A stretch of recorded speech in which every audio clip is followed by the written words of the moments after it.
Quel est le point commun entre un dealer et les représentants de Red Bull? Ils vous attendent tous les deux à la sortie du lycée à 17h. Bon, je suis mauvaise langue, bonjour à Bajour, c'est GouvaHD, et aujourd'hui, on va parler de Red Bull, ou plutôt de ses méthodes suspectes et mystiques. Non, rien de mystique, vous avez probablement déjà eu affaire à ces fameuses petites voiturettes, ces fameuses mini avec la grosse canette de Red Bull accrochée derrière, qui vient à la sortie d'un lycée, qui vient à la sortie de la fac, et desquelles vont sortir d'élégantes demoiselles qui vont vous offrir ces petites canettes gratuitement.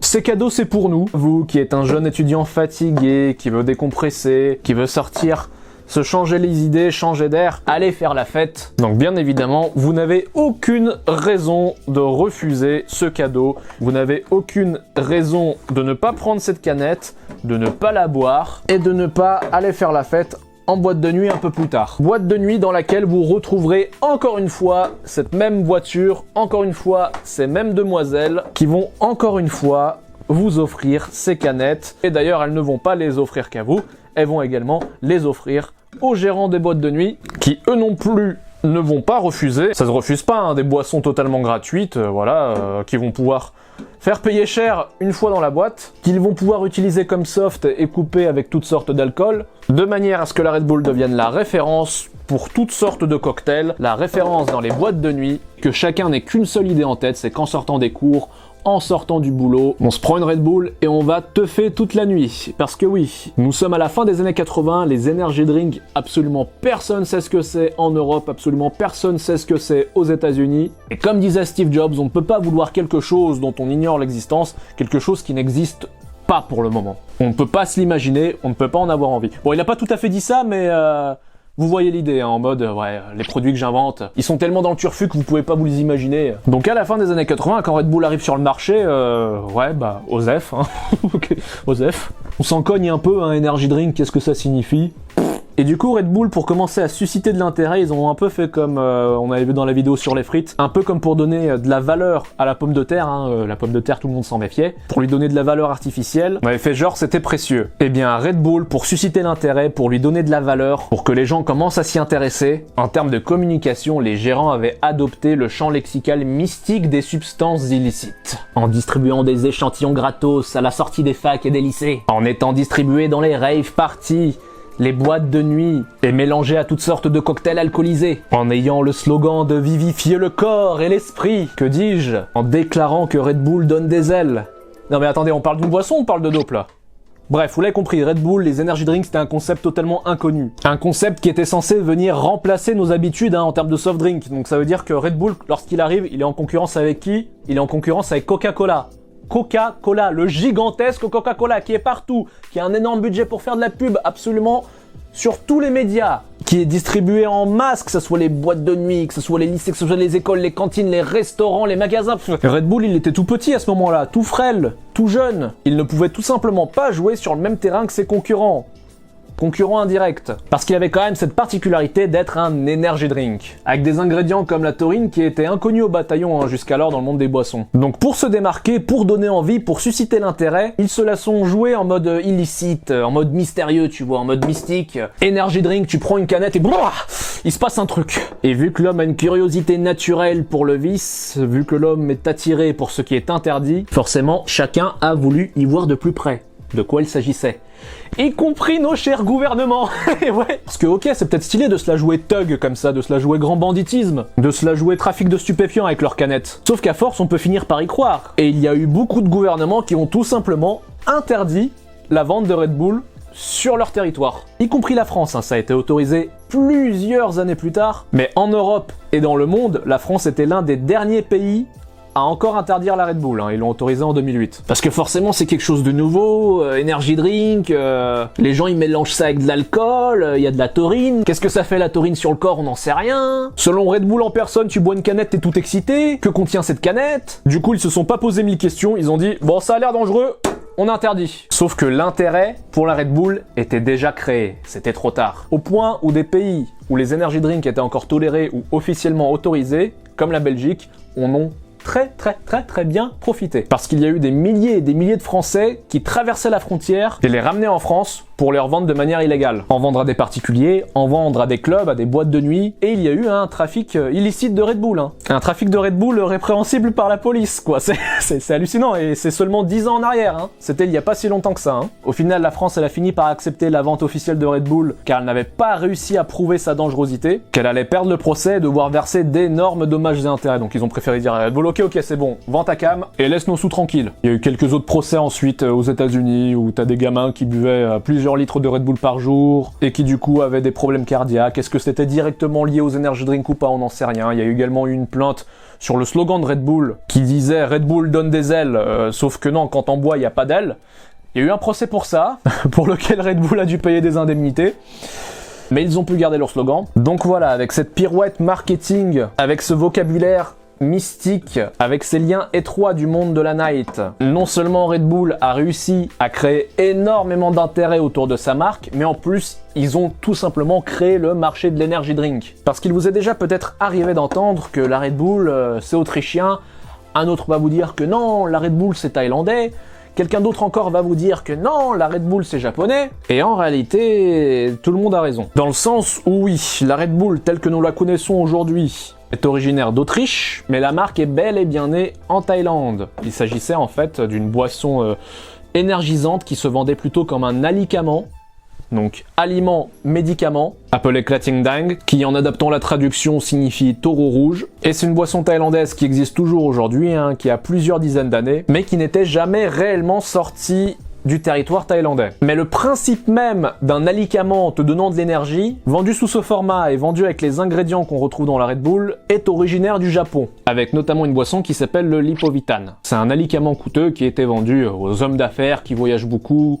qui sont fatigués, qui doivent se remettre à jour en termes de décalage horaire, est un pharmacien thaïlandais qui a remixé non pas la formule, mais les clients pour lesquels était destiné ce produit. Le Lipovitan japonais c'était pour les riches hommes d'affaires, là où notre pharmacien thaïlandais, qui venait d'une famille de paysans, qui venait d'une famille pauvre, a proposé sa Red Bull pour les paysans, pour les ouvriers, qui parfois enchaînaient plusieurs boulots d'affilée, qui étaient fatigués et qui avaient besoin d'un petit remontant. Et avec ce nouveau ciblage, ça a totalement cartonné en Thaïlande, ça avait généré énormément de cash, que Red Bull a pu commencer à sponsoriser des entreprises, a pu commencer à sponsoriser des clubs de sport, des clubs de boxe thaïlandaises, et se construire une réputation de boisson pour ceux qui travaillent dur, de boisson pour les battants. Et là, dans les années 80, on a un Autrichien, c'était un commercial, il vendait du dentifrice notamment, bon, et ça marchait pas très bien.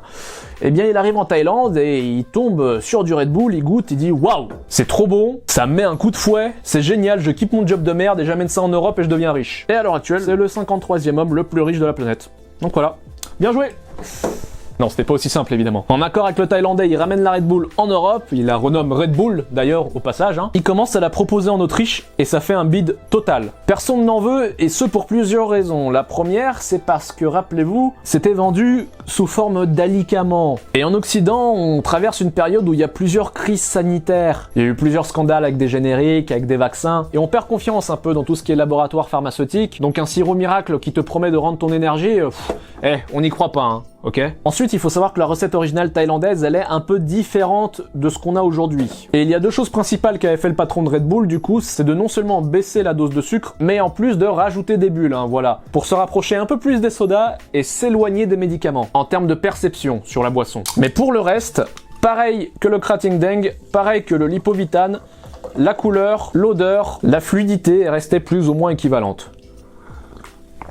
Et au final, entre le moment où il a ramené la Red Bull de Thaïlande et qu'il a trouvé la recette finale qui allait se vendre après plusieurs blind tests, après plusieurs échecs, il y a eu 3 ans qui se sont écoulés. Juste imaginez-vous, vous avez une boisson que vous proposez comme ça et que tout le monde refuse pendant 3 ans. Ça fait très longtemps que moi j'aurais perdu confiance et que je me serais dit bon bah ça plaît pas et puis voilà, je passe à autre chose. Mais il a insisté pendant 3 ans, il l'a ciblé sur les jeunes et non sur les ouvriers comme en Thaïlande, il l'a rendu mystique, il lui a presque donné des super pouvoirs à cette boisson, t'en bois et... Et ça a pris, ça a super bien pris, non seulement en Autriche, non seulement en Europe, mais sur la planète tout entière. Avec la Red Bull, il a créé un marché gigantesque, celui de l'energy drink. Ce qui l'a fait passer d'un homme qui réussissait plutôt mal sa carrière, à un mec qui a insisté, qui a forcé avec sa boisson a pris, et aujourd'hui, c'est l'un des hommes les plus riches du monde. Mais forcément, quand t'inventes quelque chose qui marche, quelque chose qui est nouveau de surcroît, eh bien t'as un petit monopole temporaire, t'es le seul sur le marché, donc t'es le seul à pouvoir en proposer, t'es le seul à pouvoir en vendre, et tu le vends au prix que tu souhaites. Et purée, la Red Bull ça coûtait cher et ça coûte toujours cher d'ailleurs. Sauf que les autres entreprises qui faisaient des boissons, ils regardaient Red Bull comme ça, ils disaient ouah purée, ils sont en train de se faire masse de thunes et nous alors, nous aussi on veut de la thune, nom de Dieu. Donc t'as une entreprise américaine qui faisait des jus de fruits. Des jus de fruits pourris, hein, ça marchait pas très bien. À la fin des années 90, donc à peu près 10 ans après que la Red Bull était sortie quand même, ils se sont dit ouais les gars, on vend des jus de fruits, c'est pourri. Il y a des mecs là, ils vendent une petite canette à 2,50€ et tout le monde achète, c'est quoi le délire là? Nous on se casse les fesses à prendre des fruits, à les presser et tout, c'est naturel et personne n'achète, merde. En scène ils se disent qu'ils font totalement fausse route là, que ça marche pas, qu'il faut qu'ils changent tout. Et donc ils créent En Scène Énergie. Voilà. Et alors, grande surprise, ça marche plutôt bien. Hein. Ça marche plutôt bien aux États-Unis. Ils se disent ah, il y a un truc. On est encore très très loin des ventes de Red Bull, mais Red Bull a fait connaître le principe de l'energy drink à tout le monde, à toute la planète. Donc maintenant que les gens savent ce que c'est, ils vont pouvoir naturellement y aller, même si c'est pas forcément de la Red Bull. Ils savent à quoi s'attendre. En scène, ils voient ça, ils voient que la vente de En Scène Énergie rapporte autant, voire un peu plus que la vente de tous leurs jus de fruits. Ils disent ouais, c'est quoi le délire? Ils mettent toute une équipe marketing dessus, et c'est là qu'au début des années 2000, En Scène Énergie devient Monster. Et Monster, ils ont plus ou moins suivi la communication de Red Bull. Hein. Au début, Red Bull, c'était une boisson illicite. Donc Monster, ils se sont donné une image hardcore, dangereuse. Ouh. Puis ensuite, Red Bull, ils ont voulu se donner une réputation plus propre. Donc ils ont commencé à investir dans les équipes de sport, les disciplines extrêmes, les records en tout genre. Et Monster a suivi hein, en sponsorisant le même type d'événement. Mais ce que Monster a fait, c'est de proposer un energy drink dont la canette était 2 fois plus grande et 2 fois moins chère. Et ça a énormément secoué Red Bull, ça. Ils ont dû sortir eux aussi une canette de taille équivalente. Est-ce que ça a suffi? Je sais pas, parce que Monster a d'ores et déjà dépassé les ventes de Red Bull aux États-Unis. Vu comment leur energy drink marchait bien, ils ont filé tout ce qu'ils faisaient en termes de jus, toutes les autres boissons. Ils ont refilé ça à Coca-Cola. Ils s'occupent uniquement d'energy drink maintenant, et en échange Coca-Cola, ils s'occupent de leur distribution partout sur la planète. Donc ouais, Red Bull est dans une position dangereuse là, parce que son concurrent principal c'est Monster / Coca-Cola maintenant. D'autant plus que les energy drinks commencent de nouveau à avoir cette mauvaise réputation qu'on leur donnait au début des années 2000. Que c'est dangereux, que c'est mauvais pour la santé. Au point qu'il y a une nouvelle gamme concurrente qui s'installe, ce sont les focus drinks, qui sont là pour donner l'effet inverse. Un energy drink ça t'excite, ça t'énerve, le focus drink c'est l'inverse. Ça va te calmer, c'est pour être zen, c'est pour se concentrer, hein, comme son nom l'indique, focus. Mais bon, il n'y a pas matière à s'inquiéter pour eux, car ils continuent de vendre leurs produits très chers, ils se font des marges colossales, ce qui leur permet d'acheter des équipes de foot et des écuries de Formule 1 même, et Dieu sait que ça coûte cher ça. D'autant plus que sur la planète, 40% des ventes de boissons énergisantes, c'est juste Red Bull, tu vois. Quasiment la moitié des energy drinks vendus, ça reste quand même Red Bull. Ils sont bien, on va pas les plaindre, mais la montée en puissance de Monster reste très intéressante, hein. Une entreprise qui faisait des jus de fruits dont les actions valaient littéralement 1 centime, hein. C'était un penny stock de merde. Eh bien à l'époque, t'achetais pour 1 euro d'action Monster, pour 1 euro d'investissement, t'aurais eu 6 000 € en banque là. 6 000 € si t'aurais fait le pari que les energy drinks allaient marcher. Donc voilà, même s'ils sont bien moins agressifs qu'avant, Red Bull continue hein, de refiler leur première dose gratos à la sortie des facs et des lycées hein, pour fidéliser leur future clientèle. Même si aujourd'hui, avec tous ces investissements, l'entreprise s'est tellement diversifiée qu'on peut se dire que bientôt, au final, la boisson énergisante, ça sera même plus leur produit principal. Hein. Ça sera les médias, ce seront les événements sportifs sur lesquels ils commencent à devenir rentables. Et tout ça grâce à un concept, grâce à une boisson qui existait déjà, hein, depuis très très longtemps, mais qui a su être intelligemment remixée avec un peu de marketing par-ci par-là. Ils en sont là aujourd'hui. C'était GouVHD, ayez de l'énergie, et je vous dis à plus.